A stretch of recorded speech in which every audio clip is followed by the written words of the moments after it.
Hey everyone, welcome back to the Retro Gamer Chronicles. We're at episode number 5. We're going to talk about episode 7 and 8 tonight of the Sarah Connor Chronicles, minus the files.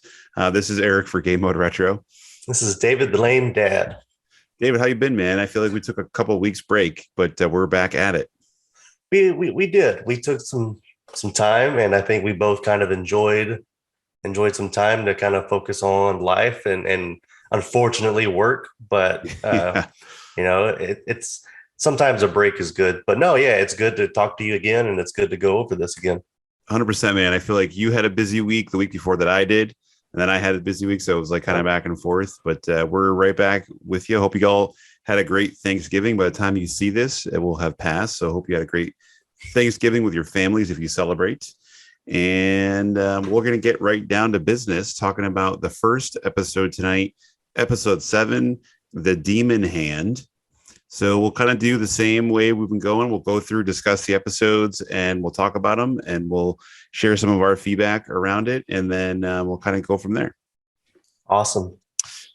Cool stuff. All right. So I'll read out some of the plots, headlines, things here from the notes that we have. So the episode begins with a shot of Cameron dismounting a motorcycle. She is disguised as a police officer. What's the first thing you thought of when you saw her as a police officer?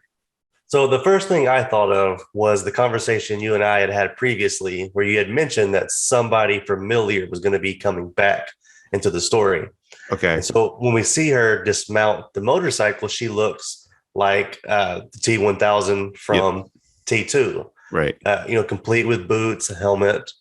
Yep. And so initially I was like, is this, you don't know if it's Cameron or not. I mean, Right. it's a Terminator, but I don't know. What'd you think? The first thing that I thought was that it's the T-1000, like that, they're modeling it after him. I think I knew it was her because I saw it before, but they're modeling it after him. And again, they did a lot of that so far. They kind of, bring things back that were in the lore, the canon, you always say. And I think that when we get to the middle of the episode, and we'll talk about it, that's the person that we talked about earlier was the person that I was kind of pumped to have come back in the story, which is pretty cool. Yeah, they do a really good job of really incorporating the lore. Yeah. They really do. It's really phenomenal. They did. The writers were great. So she then breaks into a power plant, identifies the turbine that is the primary source of electricity to Los Angeles, and she destroys it with her bare hands, causing a citywide blackout. Next, she goes to the Central Los Angeles Police Department. The panic in the aftermath of the blackout allows Cameron to walk through the station undetected. She punches open the door to evidence storage. Cameron finds the evidence box and a corresponding sign-out book. Agent Ellison is the last name on the list. Cameron looks through the box and finds nothing. So she's obviously looking for the hand. The hand is not there. We know that Agent Ellison already has the hand in his possession. Yeah, Sarah was pretty adamant that Cameron was going to go find that hand no matter what. And in the last episode, and she's trying, but yeah, it's really, man, when she punches through that generator and shuts it down, it's crazy. Little cheese. A little bit. Not. I mean, it makes for good, entertaining television. It does. And I needed a beer tonight to get through this episode. So, yes, 100%. I think the writing was good, but there's definitely some cheese. Kind of, obviously, we talked about it here and there. So then Sarah walks through a crypt and stops at the headstone of Andy Good, comparing his cremation to the incineration of the T-888 in a voiceover. Derek now lies in bed, still recovering from his battle with the T-888 at the jail, which is in the Queen's Gambit episode we discussed. Sarah tells him that the T-888 has been destroyed, and that she has not located Dimitri, which is Andy's chess partner who helped him kind of create the Turk. Derek suggests assigning Cameron to it. Cameron comes home and tells Sarah the FBI has a missing T-888 hand. Sarah orders Cameron to find Dimitri, and in order to do so, Cameron enrolls in a ballet class taught by Dimitri's sister, Maria. So I thought that Summer Glau was awesome in this whole scene as far as like the ballet and everything else. You would never know that she was a Terminator, which I guess is the point. No, she acted less of a robot in this scene than I think she has in a while.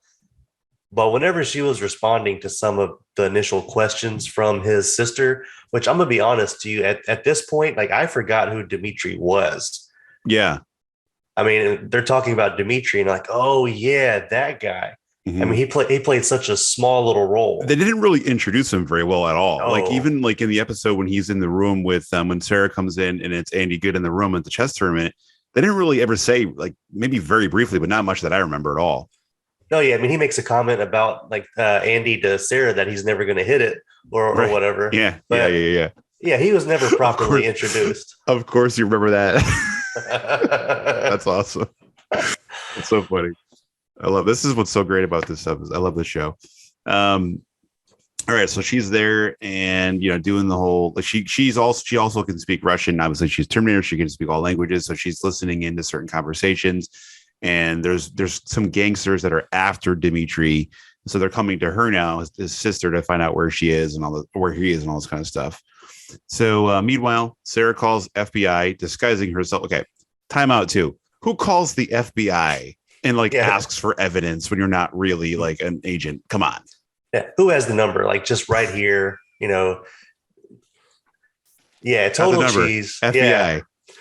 Well, I mean, we saw how easy that John hacked into the LAPD, mainframe like 2 episodes before or the episode before. Yeah. Oh, their firewall's crap. I'm in. Yeah. Yeah, true. Of course you're in, like in an FBI firewall or whatever, So that, again, we're calling out the cheese. So And Sarah, she needed no clearance with that FBI agent or anything. right? Like, give me your number. Like, what's your, name, rank, and serial number kind of thing, or like, what's the passcode, or like, come on, at least do like 000. Come on, like, nothing. Note to self: you're in my house, like all my passwords for like my TV and stuff are like, all the 000, Nice. 40, easy stuff. All right. So at home, Ellison watches footage of Sarah during her stay at the mental institution in Pescadero. Sarah's words on the tape click in Ellison's head. So basically, Lena Headey had to go through and reenact all the scenes from Terminator 2 where like Sarah's on tape. Linda Hamilton's character, Sarah Connor, is on tape with all the craziness. So she did an excellent job with going through all that. I thought she did pretty awesome there. So then Ellison's listening to the tape. He opens his freezer and reveals the TAAA's hand in a bag. So now he's kind of putting 2 and 2 together and like maybe she's onto something. And like now we're finally seeing that like law enforcement is actually believing Sarah Connor. Yeah, I did think that there was some cheese with the hand in the freezer, but I guess it makes sense. They don't want the flesh to rot, maybe, I guess. I thought that was some cheese, but meh. Yeah. There's been cheesier stuff in the series. there's been cheesier stuff. So then at that point, he goes to Pescadero and looks to see if anybody's there that remembers Sarah Connor. And there's a person at the hospital that tells him about Dr. Silverman, who we know from T2 and is actually in T3. He's also in T1 too. Yeah, he's in T1. He's in the first 3. That's right. Yeah, great actor, awesome actor, like the original character.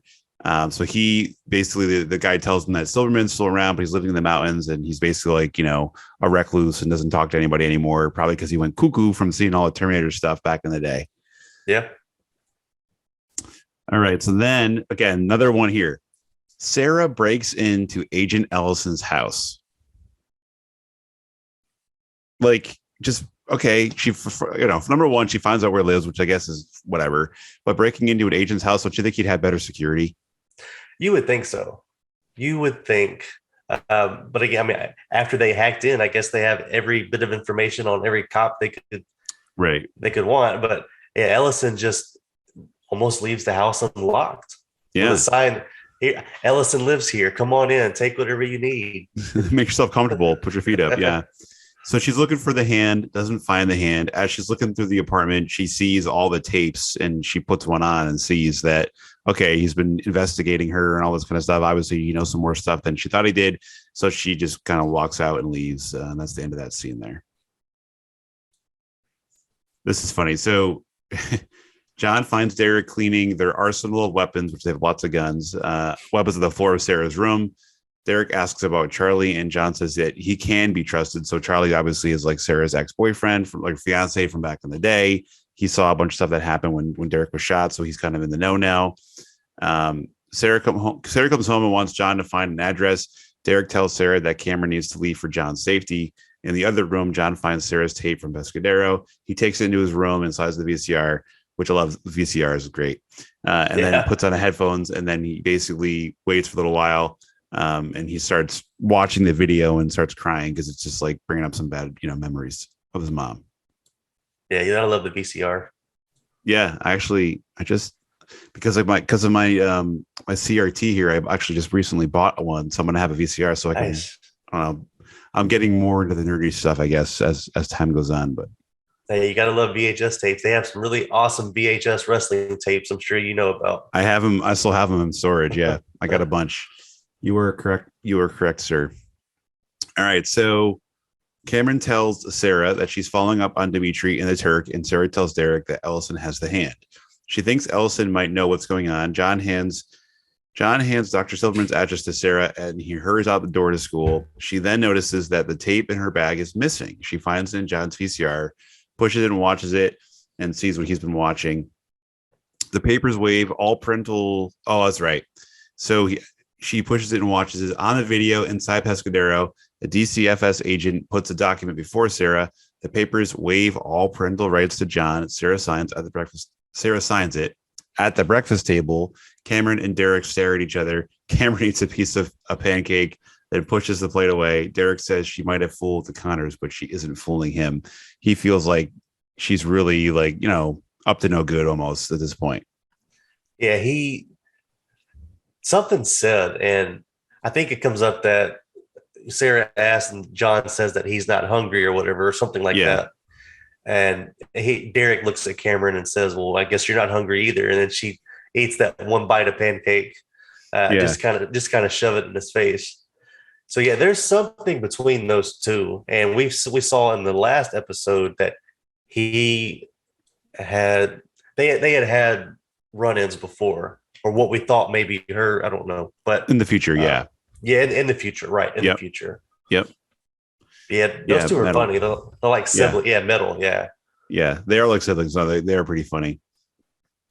So now we go to the next scene, and Ellison finds Silverman working in his yard.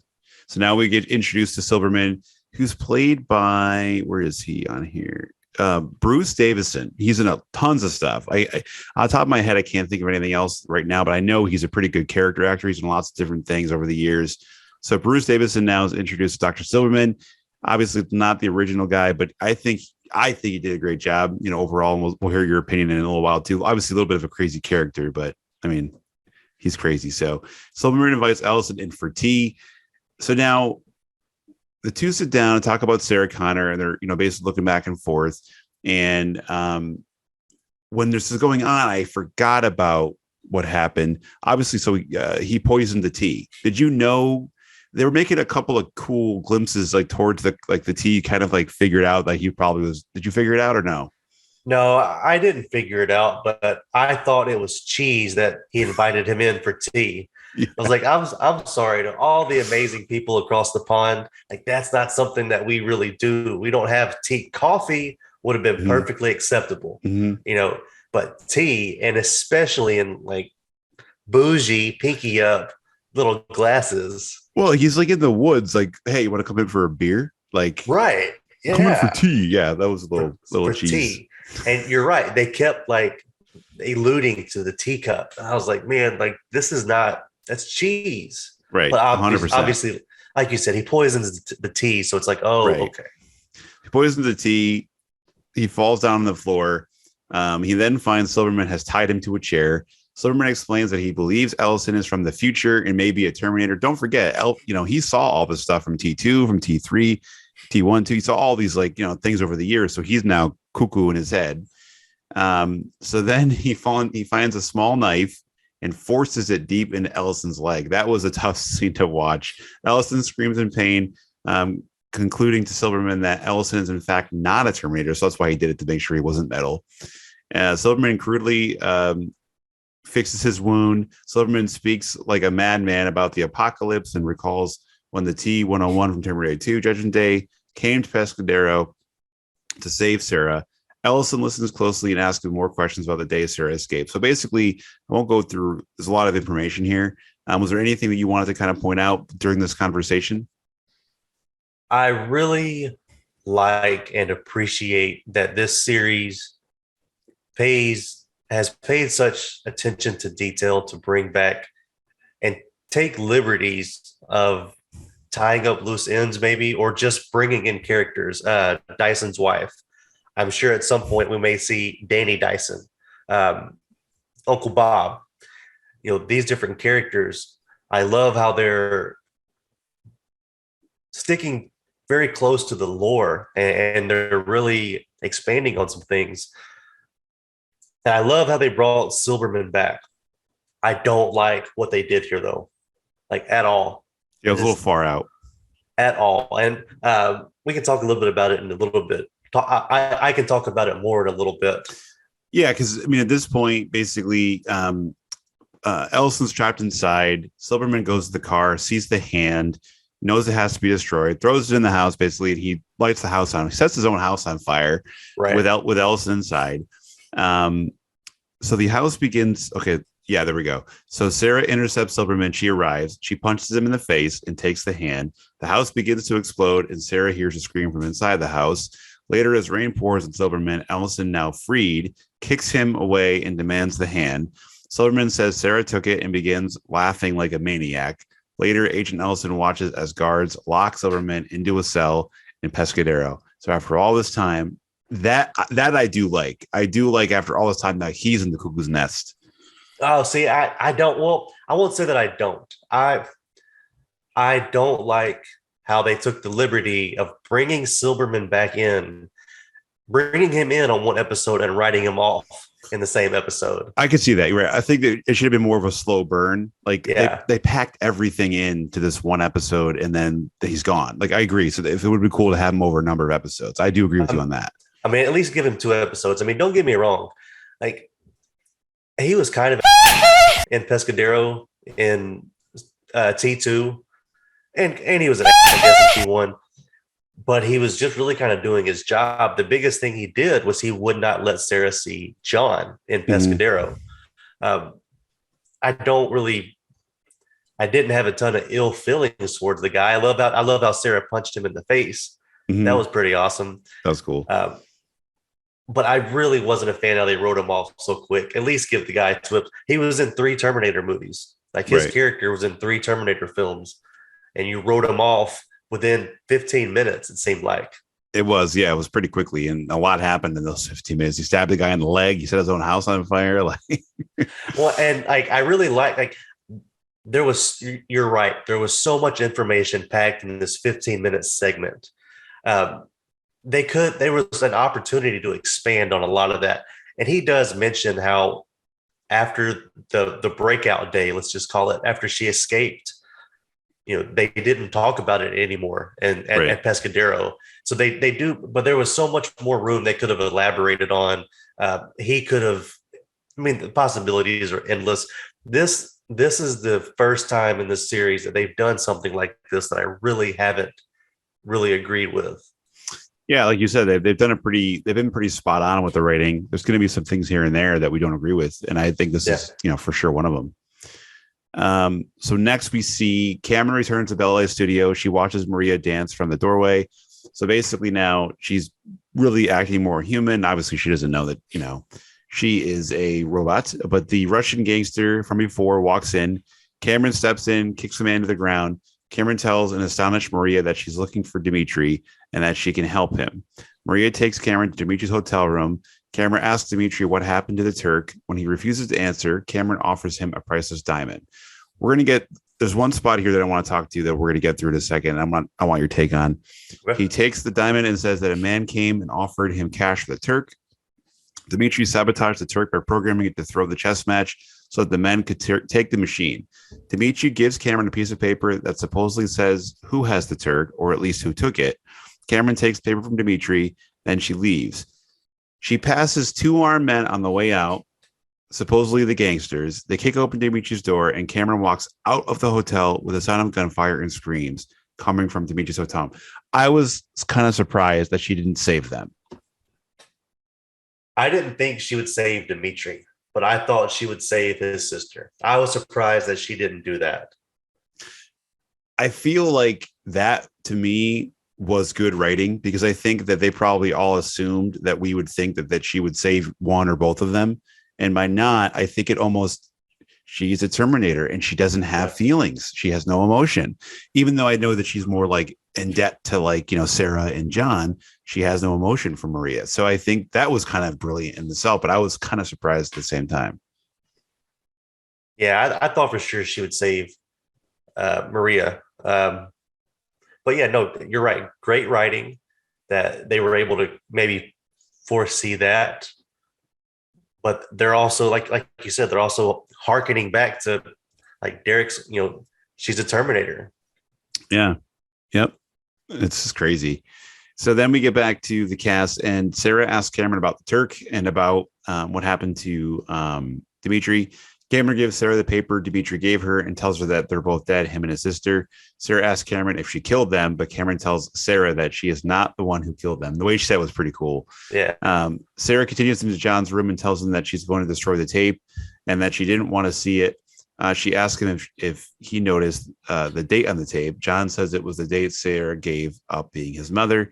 Sarah replies that was the date she broke out of Pescadero. Sometime later, Sarah places the hand and thermite and destroys it. In the backyard, Derek is enjoying a moment of peace until Sarah arrives. She confirms to Derek that Kyle's indeed dead and promises to take him to where he's buried. So at this point, he didn't really know all that about his brother and everything else there. So that was pretty of a heavy scene, I feel like, too. Yeah, absolutely.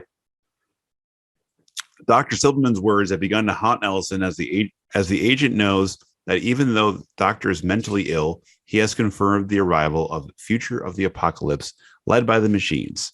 Ellison is seen sitting in a Bible reading group, seeking solace with the knowledge he now has. It is revealed in a flashback that Sarah rescued Ellison from Dr. Silverman's burning house. So he was under, you know, almost unconscious, but he now remembers that Sarah did save him and pulled him out of the house. So they're starting to build a little bit of I don't know, trust behind the scenes with each other. You know, you had to see this coming between those two. It has to happen for him to be such a likable character. At some point, something's going to happen where she's going to need the side of the law on her side to kind of skirt around some stuff. So you're right. It's good to see this kind of starting to form. 100%. So then Derek, confused, watches Cameron practicing ballet before a mirror to Chopin. And let's see. It is ambiguous whether the music is diegetic or non-diegetic. It also is the same music heard when Derek entered the basement in the previous episode. That's right. So he's hearing the song that he heard when he was with the rubber Terminators, like in the going down to that room that we talked about a few weeks ago. So he's hearing that same song, and it's like we're getting his memory back a little bit. I guess I didn't catch that part. I guess I didn't until just now. Okay. As I'm reading it here, as Cameron dances, Sarah narrates the closing scene. She says that machines cannot appreciate beauty. They cannot create art. If they ever learn these things, they won't have to destroy us. They'll be us. In the final frame, we see Derek with a look of disbelief with tears in his eyes, and the episode fades out. Some cheese there, I think, right? Cameron dancing and doing all that. Yeah, there's definitely some cheese there, but I think, and especially towards the end of the episode, I think they're trying to make us. Maybe that was a little forced, like the music. Maybe it was more they're just forcing it in for like the writing to make it make sense. But I know you're not a huge fan of Brian Austin Green's character either, but you'll like him. I think you'll like him more. Yeah, so far I like him a little. I like him a little bit more in episode 8, but I'm not a fan of his right now. Yeah, we're going to talk about episode 8 right now. So that was the demon hand. So now the demon hand has been destroyed. We're going to episode number 8. This is Vick's chip. I actually like low key. I think like this one a lot as I watched it again. I feel like this is actually really, really smart writing. This one's not very long of my notes that I have, so this one will not take us too long to get through. But hope you guys are digging what we are putting out so far for these episodes. So this is Vick's chip. The episode begins with Derek confronting Cameron about the TAAA chip that he found in her room, which she was supposed to have destroyed in Dungeons and Dragons. The episode, not the game. Cameron defends herself, saying the chip may have valuable data that they can use. Despite the breach of trust, they agree not to destroy the chip and for John to hack into it to learn about the TAAA's mission. Here we go, John hacking again. Yep. John asks Cameron whether she can lie. She can if it's helpful to the mission, and if she lies about important things to John, she has several times. Going to my last point though, is it emotion that makes her lie, or is it so is she more human than we gave her credit for? I think she is. I think so, because Arnie didn't recognize emotion and the ability to lie in that emotion, maybe. Mm-hmm. And for Cameron to be able to do so, and with the whole dancing thing, building her human character a little bit. Yeah, that was pretty deep, I feel like. So the TAAA chip is difficult to hack into and extract information from, not only because of the way in which the TAAA organizes its memories, but also because they want to access the memory banks without fully activating the Terminator brain, which requires a careful control over the power supply voltage. Pretty cool stuff the way they kind of explained it. I thought they did a pretty good job with keeping it true to like computers and IT and things like that. That was kind of cool. Even when they go and pick up, I think it was 2 computers they bought from the guy in order to run the CPU. IT is always easy to really cheese up, and I feel like they did an okay job not over cheesing it. Yes, I agree. John manages to recover enough information to learn that Barbara Chamberlain, which is Vick's wife. So now we're seeing images of this woman. So we're now being found out that Vick is a Terminator living with a woman. We don't know the relationship. We're starting to find that out as we go through the episode, but he was able to fake, being a human to learn about Barbara. So now we know that Barbara was a project manager for Artie, a new traffic control system for the city, which may become part of Skynet's future infrastructure. Vick's mission was to ensure that the traffic control system was completed, eliminating any threat to Barbara on her project. He wanted to make sure that thing got completed no matter what, because it had to do with Skynet. Right, and this is something that at least I've seen. I know we've talked about during every one of our episodes. Skynet has sent these Terminators out on legitimate missions that aren't just to kill people. He's here to protect and see the successful completion of a infrastructure for Skynet. And basically what they talk about in this episode is this traffic control system. It puts ears and eyes all over the city, giving Skynet, control like we see nowadays with cell phones, towers and stuff like that. And I don't want to get too far ahead. I don't think I am, but I wanted to hear your opinion on Vick and his wife. I'm trying to see where we're at here. How the hell would she not know he was Terminator? Right. Yeah. I guess my question would have been, so obviously they must have never been intimate. And then the other thing would have been is I was thinking about it, it seemed like they had an established relationship. It seemed like they were together for a long time, the way that they were talking, and they were going through this hard time, and they're basically going to counseling and stuff like that. So he obviously really tricked her, but yeah, how would she not know that he was the Terminator? Well, and she makes a comment. She makes a comment to him she makes a comment to him where she says, ever since your car wreck, you haven't been the same.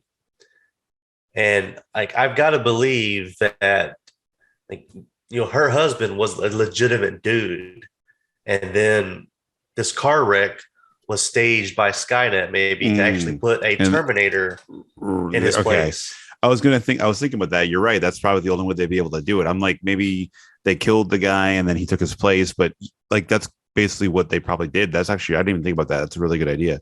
Because then that way she wouldn't think twice about anything. Right. And they really don't, I don't think they really hit on that or really elaborate too much. Mm-hmm. But like I said, she makes one small little comment about it. And she says something to the extent of, since your car wreck, you haven't opened up and you haven't talked to us, or talked to me since. So No, maybe. that's a good catch. No, I like that. I like that. So now we go back to Derek and Cameron. So Derek, when he saw Cameron again, he always thought that she was one that killed his soldiers that came back with him in the safe house. She was the one. He thought that she killed all of them.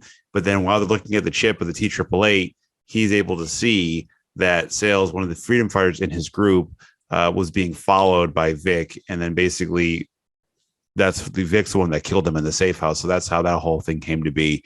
And I do feel like they kind of wrapped up that whole plot line. Like, why was this guy at the safe house? Why did he kill them? This kind of, now we kind of close the chapter on that. And we know that Cameron didn't do it. That, we knew that all along, but now Derek knows that. Sarah and Derek break into the traffic control system's control center to upload a virus John created, hoping to make the system look erratic or buggy. Again, they break into the traffic control center and pretty easily. And then like the guards that try to bust them are like, not the greatest guards. No, yeah, terrible shot like the stormtroopers. Mm-hmm. But there's a really cool scene that leads up to this one where Derek and Sarah are sitting out at a little patio restaurant right out in front of the traffic control center for Los Angeles or whatever it is. And he's explaining to her, he's like, no, we're not going through the front door. We're going to go underneath the tunnels. Mm-hmm. And he tells her, well, that's what Kyle and I did in the future. I thought that was a cool scene. He's drinking a beer. She's got like a tea or whatever. There we go with tea again. Yeah. Not coffee. No, good call out there. So now Cromartie now has been going school to school searching for John and almost catches him with a student brings Cameron a note for her brother. So basically they see Cromartie in the school. I think Miguel is his name. Morris. She has Morris go in the place of John to pretend that he's John Connor. Or I'm sorry, John, what's his last name in the show? Oh man. In the school. I can't think of it, but it's not John Connor, it's John something else. So basically goes up to the guy. You can see Morris is like visibly shaking, doesn't know who this guy is. And Cromartie continues the search because he realized, okay, that's not him. So they get out scot-free at that point. John eventually learns what Cameron did and orders her to not tell Sarah because she will force them all to move. He doesn't want Sarah to know that Cromartie's picked up the scent to a point and that he's close by. There's another really cool scene in here where I think it's right before Cromartie goes to find John at the principal office or whatever, where he's busting into the gym and he's like walking into the gym shower. All these dudes around. He's searching. Yeah. He's searching. And like the coach is like, what the hell are you doing? And, that was creepy. Yeah. Yeah. Very creepy. That was definitely creepy. But no, that you're right. I remember that now. That's funny. So during further hacking of the T888 chip, John accidentally applies too much voltage and the T888 brain starts up, takes over the computer, the computer it's attached to, then connects to John's phone via Bluetooth to reach the internet, which is pretty crazy. Like that was actually a really cool idea. John and Cameron realize what is happening and yank the batteries and cables, eventually unplugging the chip itself. It is not clear if the T888 brain had a chance to make contact with anything, but Cameron asserts that they unplugged it in time. John realizes that Cameron's brain has the same ability to explore and hack the traffic control network and decides to insert Cameron's AI chip into the traffic control system so that she can shut it down.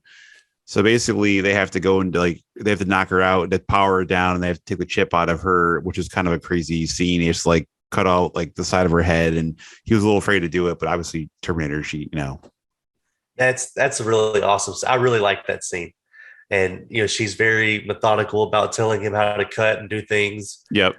And it just feels like, I don't know if you've watched in T2, there's bonus footage Oh yeah. where she takes the chip out of Arnie and Yep. goes to smash it or whatever. Hmm. Like, just very reminiscent of that scene. Wasn't that the scene where like Linda Hamilton's sister is like playing her, like it's like in the mirror, and they did like a double where like, read about it later on. I'm pretty sure Okay. like Linda Hamilton's sister, they made her look just like her, and there was like a mirror, and they mirrored it so like they're on either side. You'll read about it. It's pretty cool. I Okay. guess I think that's very similar, very close to scene to what you're saying too. So, okay.